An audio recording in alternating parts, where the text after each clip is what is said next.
Technical analysis सीखने की शुरुआत में सभी बिगिनर्स कैंडलस्टिक पैटर्न को सीखने के बाद चार्ट पैटर्न्स को एक एक करके सीखना शुरू कर देते हैं, जैसे double top, double bottom, head and shoulder, triangle pattern, pennant pattern, pole and flag pattern.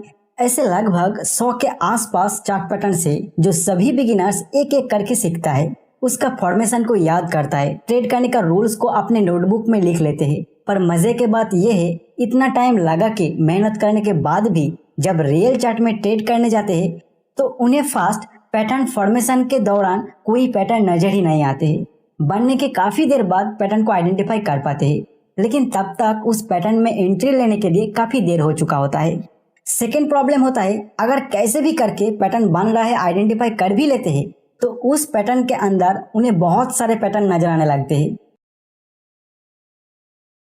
और डिसाइड नहीं कर पाते हैं ये कौन सा पैटर्न बन रहा है। फिर थर्ड प्रॉब्लम आता है, अगर आइडेंटिफाई कर भी लेते हैं उन्हें उस पैटर्न को ट्रेड करने का रूल्स याद नहीं आते हैं और वो नोटबुक में ढूंढना शुरू कर देते हैं। तो इस वीडियो के माध्यम से ये सभी प्रॉब्लम का सॉल्यूशन देने की पूरी कोशिश किया है मैंने। कंप्लीट एक नया मेथड से चार्ट पैटर्न को बिना सीखे ही, मतलब उसका फॉर्मेशन, उसका नाम, ट्रेड करने का रूल्स जाने बिना ही उसे चार्ट के ऊपर आइडेंटिफाई करके ट्रेड कर सकते हो। तो वीडियो को ध्यान से देखना और समझना। एक बार आप इसे समझ गए तो चार्ट पैटर्न सीखने की लंबा जर्नी से खुद को मुक्ति दे सकते हो। तो देखिए, कोई भी चार्ट पैटर्न बनता है कुछ कैंडल्स को एक साथ मिला के, और कैंडल बनता है प्राइस एक्शन से। अभी समझिए, जब भी कुछ कैंडल्स चार्ट के ऊपर इस तरीके से फॉर्मेशन होता है कि उसका फॉर्मेशन से हमें आगे आने वाले टाइम में प्राइस कहाँ जा सकता है उसका एक अंदाजा लग जाते हैं, तो उस फॉर्मेशन का बनने का शेप के हिसाब से इसका अलग अलग पैटर्न्स का नाम दे दिया गया। तो यहाँ बेसिकली कैंडलस्टिक के हेल्प से चार्ट पैटर्न को आइडेंटिफाई किया जा रहा है। तो यहाँ हमें क्लियर हो रहा है कि पैटर्न्स बनता है कैंडल से और कैंडल्स बनता है प्राइस एक्शन से। तो हम इस चार्ट पैटर्न का कंसेप्ट को हमारे सीखने का जर्नी से निकाल देंगे और डायरेक्ट हम प्राइस एक्शन से ही जानेंगे कि यहाँ जो कैंडल्स का फॉर्मेशन हुआ है इससे आगे आने वाले प्राइस में क्या हो सकता है। और आगे मैं जो भी आपको बताऊंगा, अगर आप उस तरह चार्ट को देखने लग जाओगे तो मैं यकीन के साथ कह रहा हूँ, चार्ट रीडिंग का नॉलेज आपका नेक्स्ट लेवल तक पहुंच जाएगा। तो प्राइस एक्शन के जरिए चार्ट पैटर्न को डिकोड करने के लिए आपको प्राइस एक्शन का ये 3 क्राइटेरिया के ऊपर नॉलेज होना जरूरी है। First, trending move, second, retracement move and third, swing points. तो एक एक करके ये तीनों का कंसेप्ट पहले क्लियर कर लेते हैं। ट्रेंडिंग मूव, अगर price strong buyers control candle यानी स्ट्रॉन्ग बुलिश कैंडल बना के अप ट्रेंड में जा रहा है तो उस स्ट्रॉन्ग बायर्स कंट्रोल मूव को ट्रेंडिंग मूव कहते हैं। और क्योंकि प्राइस यहाँ अपसाइड जा रहा है तो इसे अपवर्ड ट्रेंडिंग मूव कहते हैं। इसी का ऑपोजिट, अगर price strong seller control candle यानी स्ट्रॉन्ग बेयरिश कैंडल बना के नीचे जा रहा है तो उस स्ट्रॉन्ग सेलर कंट्रोल मूव को ट्रेंडिंग मूव कहते हैं। और प्राइस क्योंकि यहाँ डाउन साइड जा रहा है तो इसे डाउनवर्ड ट्रेंडिंग मूव कहते हैं। अब इस सेकेंड क्राइटेरिया रिट्रेसमेंट मूव को समझते हैं। प्राइस जब अप ट्रेंड में जा रहा होता है तो बीच बीच में प्राइस थ्रोबैक करता है, और जब डाउन ट्रेंड में जा रहा होता है तब बीच बीच में प्राइस पुल बैक करता है। इसी थ्रोबैक एंड पुल बैक के दौरान जो प्राइस मूवमेंट होता है इसे रिट्रेसमेंट मूव कहते हैं। इस रिट्रेसमेंट मूव में अगर कैंडल का साइज अपने मेन ट्रेंड के कैंडल साइज से बड़ा बनने लग जाते हैं तो अप ट्रेंड के ऊपर से बायर्स का कंट्रोल कम हो रहा है, इस चीज को इंडिकेट करता है और यहाँ से प्राइस नीचे जाने का प्रोबेबिलिटी बढ़ जाते हैं। एंड डाउन ट्रेंड के ऊपर से सेलर्स का कंट्रोल कम हो रहा है, इस चीज को इंडिकेट करता है और प्राइस यहाँ से ऊपर जाने का प्रोबेबिलिटी बढ़ जाते हैं। Third criteria, swing points. Swing points price का स्विंग हाई और स्विंग लो को कहते हैं। स्विंग हाई और स्विंग लो चार्ट का उस प्राइस एरिया को इंडिकेट करता है जहां से प्राइस रिवर्स होता है।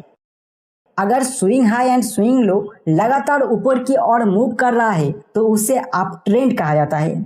इस दौरान प्राइस के ऊपर बायर्स का कंट्रोल होता है। अगर swing high and swing low लगातार नीचे की ओर मूव कर रहा है तो उसे डाउन ट्रेंड कहा जाता है। इस दौरान प्राइस के ऊपर सेलर का कंट्रोल होता है। अगर स्विंग हाई और स्विंग लो रैंडम क्रिएट होता है, मतलब ना तो प्राइस का मूव ऊपर की तरफ जा पाता है ना ही नीचे की तरफ, इस प्राइस एक्शन को रेंज मार्केट कहा जाता है।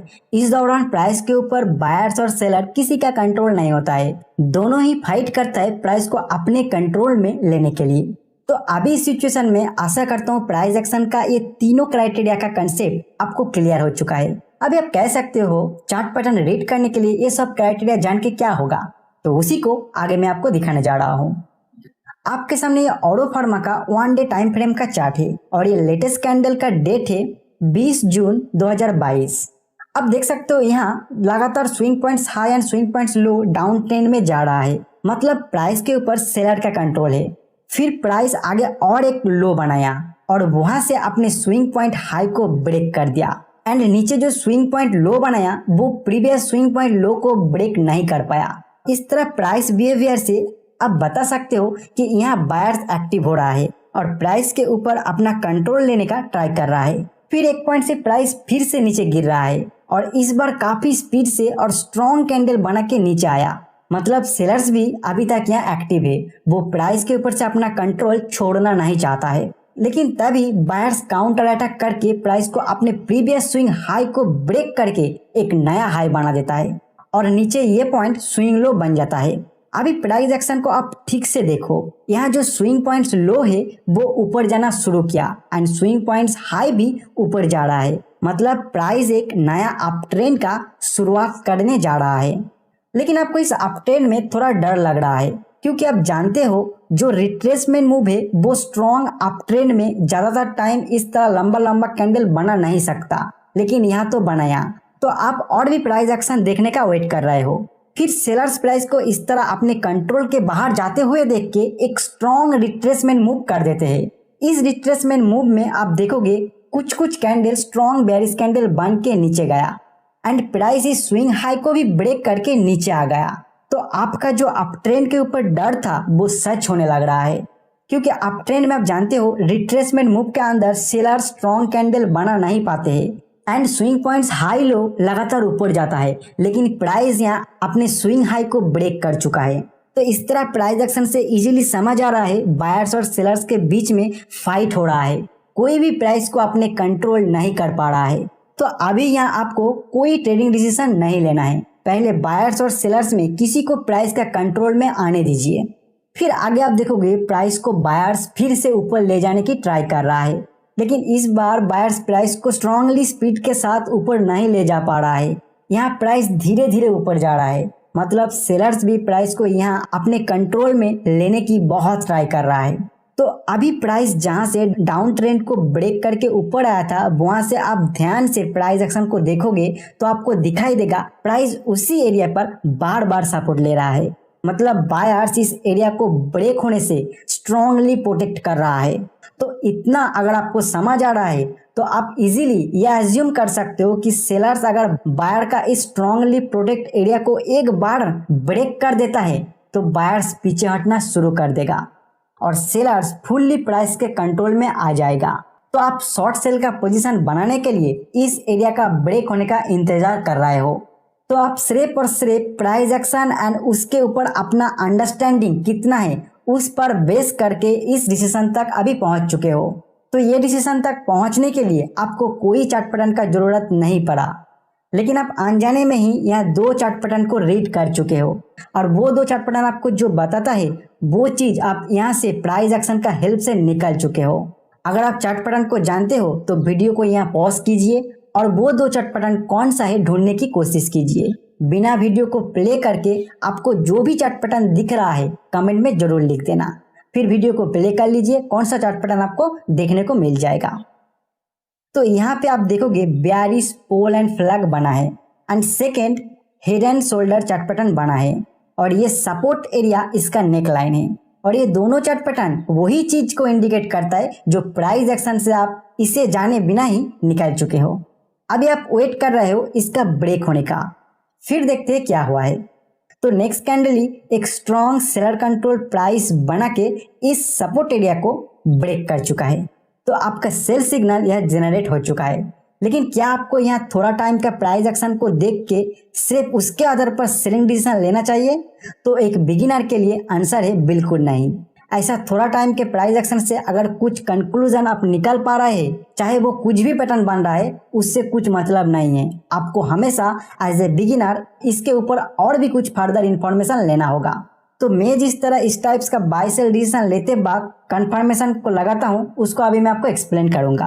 क्योंकि ये एक बेयरिश सिग्नल जनरेट कर रहा है, तो यहाँ जो प्राइस एक्शन बना है वो या तो डाउन ट्रेंड के दौरान बन रहा है होना चाहिए या अप ट्रेंड के पीक पर बनना चाहिए। यहाँ एक चीज नोट कीजिए, ये जो मैं बोल रहा हूँ ये सेल साइड डिसीजन लेने का क्राइटेरिया बोल रहा हूँ। बाई साइड के लिए मैं आगे आने वाले एग्जाम्पल में आपको समझाऊंगा। तो इस एग्जाम्पल में डाउन ट्रेंड के दौरान रिट्रेसमेंट करते वक्त ये प्राइस एक्शन हुआ है और इस रिट्रेसमेंट में भी बायर्स प्राइस को कंट्रोल नहीं कर पाया, मतलब अभी भी ये डाउन ट्रेंड में ही है। तो हम इसका आगे का क्राइटेरिया देख सकते हैं। आगे आपको देखना है जिस प्राइस एक्शन को स्टडी करके आप सेल डिसीजन में पहुंचे हो वो एरिया प्रीवियस कोई रेजिस्टेंट एरिया से नीचे आ रहा है या नहीं। अगर ये क्राइटेरिया फुलफिल हो रहा है तो आप रिसेंट कैंडल में आ जाओगे। यहाँ रिसेंट कैंडल एक स्ट्रॉन्ग सेलर कंट्रोल कैंडल होना चाहिए। नेक्स्ट आप 10 period simple moving average and 30 period exponential moving average को प्लॉट करोगे।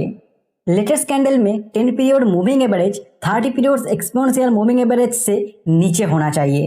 And next 14 period RSI plot करोगे। RSI का वैल्यू लेटेस्ट कैंडल में 30 के ऊपर होना चाहिए। तो यहाँ ये सब क्राइटेरिया फुलफिल हो रहा है तो आपका सेल सिग्नल फाइनल हो जाता है और आप सेल करते हो। टारगेट और स्टॉप लॉस के लिए कोई फिक्स्ड रूल्स नहीं है। अलग अलग प्राइस एक्शन में सिचुएशन के हिसाब से stop loss and target set करना होता है। इस एग्जाम्पल में आप स्टॉप लॉस रखोगे यहाँ जो चैनल बनाया इसका थोड़ा ऊपर और टारगेट रखोगे जहां से प्राइस अपसाइड रिट्रेस करना शुरू किया था उस एरिया में। फिर आगे प्राइस एक्शन क्या हुआ है देख सकते हो। तो प्राइस उसी एरिया से फिर से सपोर्ट लेके ऊपर जा रहा है। तो ये तो गया डाउन ट्रेंड के दौरान, लेकिन ये अगर अप ट्रेंड में बने तो उस टाइम क्या करे। तो उसके लिए आपको फर्स्ट देखना होगा ये एक स्ट्रॉन्ग अप ट्रेंड के बाद ये प्राइस एक्शन होना चाहिए। सेकेंड, इस प्राइस एक्शन के अंदर कोई भी एक कैंडल का 14 पीरियड का RSI वैल्यू 70 के ऊपर होना चाहिए एंड लेटेस्ट कैंडल का क्लोज 10 पीरियड मूविंग एवरेज के नीचे होना चाहिए and 10 period moving average recent कुछ पीरियड में डाउन स्लोप में जा रहा है होना चाहिए। अगर ये सब कुछ क्राइटेरिया फुलफिल कर रहा है तो आप यहाँ प्राइस एक्शन से मिला हुआ शॉर्ट सेल का डिसीजन फाइनल कर सकते हो। आगे बढ़ने से पहले एक चीज यहाँ नोट कर लीजिए कि मैं जितना भी इंडिकेटर यूज कर रहा हूँ वो सिर्फ कंफर्मेशन के लिए। पहले मुझे प्राइस एक्शन को रेट करके सिग्नल मिला है, उसके बाद मैं कंफर्मेशन के लिए इंडिकेटर का हेल्प ले रहा हूँ। सिर्फ इंडिकेटर्स को देख के कभी भी कोई डिसीजन मत लेना। आप हमेशा इंडिकेटर्स को कंफर्मेशन के लिए ही यूज करना। अभी आप कह सकते हो आपने तो सिर्फ 2 ही पैटर्न प्राइस एक्शन से पढ़ना सिखाया, लेकिन बाकियों का क्या करें। तो देखिए, जिस तरह मैं प्राइस एक्शन को रीड करना सिखा रहा हूँ, अगर आप ठीक से इसे समझ रहे हो तो धीरे धीरे प्रैक्टिस के साथ आप कोई भी पैटर्न को, चाहे आप उस पैटर्न का नाम जाने या ना जाने, उसे रीड कर सकते हो। और इस तरह आप खुद ही प्रैक्टिस के साथ साथ अपने लिए नया नया पैटर्न भी डेवलप कर पाओगे। अभी बाई साइड ट्रेड करने के लिए एक एग्जाम्पल मैं आपको समझाऊंगा। इससे आपका बुलिश और बेयरिश दोनों पैटर्न का कंसेप्ट क्लियर हो जाएगा। तो आपके सामने अभी NMDC का stock 1 day time frame candle में ओपन किया हुआ है और इसका लेटेस्ट कैंडल डेट है 22 जून 2022। इसमें आप देखोगे प्राइस डाउनवर्ड ट्रेंडिंग मूव करते हुए नीचे जा रहा है। इसका स्विंग पॉइंट हाई लो भी डाउन साइड मूव कर रहा है। तो यहाँ पे आप इजीली बता सकते हो प्राइस के ऊपर सेलर का कंप्लीट कंट्रोल है। फिर अचानक लगातार 3 बायर्स कंट्रोल कैंडल बना के प्राइस ऊपर आया। तो इससे आपको पता चल रहा है जो डाउनवर्ड है वो शायद यहाँ से रिवर्स हो सकता है, क्योंकि इस तरह स्ट्रॉन्ग डाउन ट्रेंड में जो रिट्रेसमेंट मूव होता है वहाँ लगातार ऐसा 3 बायर्स कंट्रोल कैंडल यूजुअली नहीं बनता है। अगर बन रहा है तो इसका मतलब ये स्ट्रॉन्ग डाउन ट्रेंड अभी स्ट्रॉन्ग नहीं है, यहाँ बायर्स भी एक्टिव हो रहा है। और क्योंकि ये स्ट्रॉन्ग डाउन ट्रेंड मूव के दौरान ऐसा हो रहा है तो आपको यहाँ बाय डिसीजन भी नहीं लेना है, आपको और प्राइस एक्शन का वेट करना है। फिर आप देख सकते हो प्राइस यहाँ पे स्लो डाउन हो गया है, मतलब बायर्स प्राइस को और ऊपर लेके नहीं जा पा रहा है और सेलर्स भी प्राइस को नीचे नहीं ले जा पा रहा है। अभी आगे प्राइस एक्शन को सेलर्स फिर से कंट्रोल कर लेता है और स्ट्रॉन्ग सेलर्स कंट्रोल प्राइस बना के अपने प्रीवियस स्विंग पॉइंट लो को ब्रेक करके क्लोज किया है, मतलब सेलर्स इस दौरान प्राइस के ऊपर फुल कंट्रोल में है। तो यहाँ पे जो प्राइस एक्शन बन रहा है उसके हिसाब से जब प्राइस इस पॉइंट को ब्रेक किया है तब सेल सिग्नल जनरेट हो जाता है। लेकिन इस तरह स्ट्रॉन्ग डाउन ट्रेंड में प्राइस अगर एक बार भी बायर्स का कंट्रोल में आ गया है और उसके बाद फिर प्राइस एक्शन को बायर अपने कंट्रोल में करके सेल सिग्नल जनरेट कर रहा है, तो लेटेस्ट कैंडल का 14 पीरियड आरएसआई वैल्यू 40 के ऊपर होना चाहिए। अगर 40 के नीचे है तो वहां आपका सेल सिग्नल इनवैलिड हो जाता है। इस एग्जांपल में आरएसआई लेटेस्ट कैंडल में 40 के नीचे है तो आप यहाँ सेल नहीं करोगे, आप आगे का प्राइस एक्शन देखोगे। फिर यहाँ से बायर्स एक्टिव होता है और प्राइस को धीरे धीरे ऊपर ले गया और आपने प्रीवियस स्विंग पॉइंट हाई को ब्रेक करके क्लोज कर दिया। तो यहाँ पे प्राइस के ऊपर बायर्स का कंट्रोल आ चुका है। लेकिन आप एक चीज ध्यान से देखोगे तो आपको दिखाई देगा कि जब प्राइस को सेलर्स के कंट्रोल से बायर्स अपने कंट्रोल में ले रहा था और जब ब्रेकआउट किया है, इस टाइम के अंदर एक भी कैंडल बहुत ज्यादा स्ट्रॉन्ग कैंडल नहीं था। लेकिन सेलर्स जब प्राइस को कंट्रोल कर रहा था तब सेलर स्ट्रॉन्ग कैंडल बन रहा था। इससे ये पता चल रहा है कि बायर्स प्राइस को कंट्रोल तो कर लिया लेकिन अभी भी उनका प्राइस के ऊपर ज्यादा स्ट्रॉन्ग कंट्रोल नहीं है। सेलर थोड़ा सा भी अगर यहाँ एग्रेसिव हो जाए तो इजीली प्राइस को नीचे लेके जा सकता है। तो आपका यहाँ बाय सिग्नल जनरेट नहीं होता है, आपको वेट करना है। प्राइस अगर इसी एरिया पे स्लो डाउन होके कोई स्ट्रॉन्ग बुलिश कैंडल बनाता है या फिर इस एरिया में थ्रोबैक करने के बाद कोई स्ट्रॉन्ग बुलिश कैंडल बनाता है तब आपका बाय सिग्नल जनरेट होगा। तो आगे आप देख सकते हो प्राइस इस एरिया में थ्रोबैक करने के बाद एक स्ट्रॉन्ग बुलिश कैंडल बनाया है। इससे हमें पता चल रहा है ये जो सपोर्ट एरिया है ये बायर्स के लिए काफी strong support area, easily sellers इस एरिया को ब्रेक नहीं कर पाएगा और इस एरिया के ऊपर बायर्स का प्राइस के ऊपर अभी स्ट्रॉन्ग कंट्रोल है। तो प्राइस एक्शन के हिसाब से यहाँ बाय सिग्नल जनरेट हो चुका है। अभी इसके ऊपर कुछ कंफर्मेशन भी लेना होगा, लेकिन उसके पहले आप वीडियो को पॉज करके कमेंट में मुझे बताइए इस प्राइस एक्शन एरिया में कौन सा पैटर्न आपको दिखाई दे रहा है। तो आशा करता हूँ आप आइडेंटिफाई कर चुके हो, फिर भी मैं आपको यहाँ पे दिखा देता हूँ। फर्स्ट यहाँ पे डबल बटन पैटर्न बन के ब्रेकआउट हुआ है। अगर आप हमारे सभी टेक्निकल एनालिसिस वीडियो को देखे हो तो आपको पता होगा कि इस तरह डबल बटन पैटर्न को to be bullish reversal pattern भी कहा जाता है। एंड सेकेंड यहाँ पे bullish pole and flag pattern बन के ब्रेकआउट हुआ है। और bullish pole and flag pattern video के अंदर मैंने बताया था आपको कि ट्रेंड रिवर्सल के दौरान अगर बुलिश पोल एंड फ्लैग बन रहा है तो वहां पे काफी स्ट्रॉन्ग बाइंग सिग्नल जनरेट होता है। तो इतना सब पैटर्न के बारे में आप कुछ भी जाने बिना ही सिर्फ प्राइस एक्शन के मदद से इस टेक्निक के साथ सेम रिजल्ट तक आप पहुंच रहे हो। तो क्या अभी आपको यहाँ तुरंत बाय कर लेना है? तो नहीं, आपको कंफर्मेशन लेना है, क्योंकि ये एक बुलिश सिग्नल जनरेट कर रहा है तो प्राइस एक्शन अप ट्रेंड के दौरान बनना चाहिए या फिर स्ट्रॉन्ग डाउन ट्रेंड के पीक पर जहाँ रिवर्स होने का चांस है वहां बनना चाहिए। इस एग्जाम्पल में ये डाउन ट्रेंड का पीक पर बन रहा है। अभी 10 period simply moving average plot करोगे, लेटेस्ट कैंडल का क्लोज इसके ऊपर होना चाहिए। 14 पीरियड आरएसआई ये कंप्लीट प्राइस एक्शन के दौरान कम से कम एक बार भी 30 या उसका नीचे होना चाहिए। एंड रिसेंट कुछ कैंडल्स में 10 पीरियड्स मूविंग एवरेज का स्लोप अपवर्ड जा रहा है होना चाहिए। तो ये सभी क्राइटेरिया यहाँ फुलफिल हो रहा है, तो ये बाय सिग्नल यहाँ फाइनल है। आगे देखते हैं प्राइस क्या हुआ था। लेकिन अगर कोई बुलिश सिग्नल जनरेट करने वाला पैटर्न अप ट्रेंड में बने तो उस सिचुएशन में कैसे कंफर्मेशन लेना है देख लीजिए। लेटेस्ट कैंडल में 10 period simply moving average 30 periods exponential moving average के ऊपर होना चाहिए। ये जो प्राइस एक्शन बना है ये प्रीवियस कोई सपोर्ट एरिया में बनना चाहिए। लेटेस्ट कैंडल में 14 पीरियड आरएसआई 40 के ऊपर होना चाहिए। तो ये सब कुछ यहाँ फुलफिल हो रहा है, तो बाय सिग्नल यहाँ फाइनल हो जाता है। यहाँ पे एक पॉइंट याद रखिए कि जब आपको प्राइस एक्शन को रीड करते करते एक्सपीरियंस आ जाएगा तब ये सब कंफर्मेशन का भी आपको जरूरत नहीं होगा। प्रैक्टिस के साथ साथ ये सब कंफर्मेशन आप खुद ही अपने ट्रेडिंग से एक एक करके निकाल दोगे। मैंने आपको 2 एग्जाम्पल देके इस मेथड को सिखाया। अगर आप इसे ठीक से समझ रहे हो तो किसी भी पैटर्न को आप जाने बिना ही उसे रीड कर पाओगे। जस्ट चार्ट ओपन कीजिए और जो भी आपने सीखा उसे प्रैक्टिस कीजिए। एक बात आप यहाँ पे समझिए, देखिए चार्ट पैटर्न्स कोई अलग कंसेप्ट नहीं है, वो भी प्राइस एक्शन का ही एक पार्ट है। चार्ट के ऊपर अगर कोई एरिया में बायर्स और सेलर्स दोनों ही प्राइस को अपने कंट्रोल में लेने के लिए स्ट्रगल करना शुरू कर देता है तो उनका स्ट्रगल के दौरान प्राइस अलग अलग टाइप्स का शेप बनाने लग जाते हैं और यही सब शेप को अलग अलग नाम से चार्ट पैटर्न का नाम दे दिया गया है। तो बायर्स और सेलर्स के स्ट्रगल के दौरान आप उनका एक्शन को रीड करना सीखिए। आपको कोई चार्ट पैटर्न या उसका शेप को ढूंढने का जरूरत नहीं होगा। मैं यकीन के साथ कह रहा हूँ, इस तरह अगर आप चार्ट रीड करते हो तो किसी भी पैटर्न से पहले ही आपको बायर और सेलर का एक्शन से ही पता लग जाएगा प्राइस में क्या होने वाला है। आपको जरूरत नहीं होगा चार्ट पैटर्न्स को अलग से सीखने का। और इस मेथड का आप किसी भी टाइम फ्रेम में यूज कर सकते हो, लेकिन पर्सनली मैं इंट्राडे के लिए इसको 5 मिनट और 15 मिनट कैंडल चार्ट में यूज करता हूँ, और short term positional and swing trading के लिए इसको 1 डे टाइम फ्रेम में यूज करता हूँ।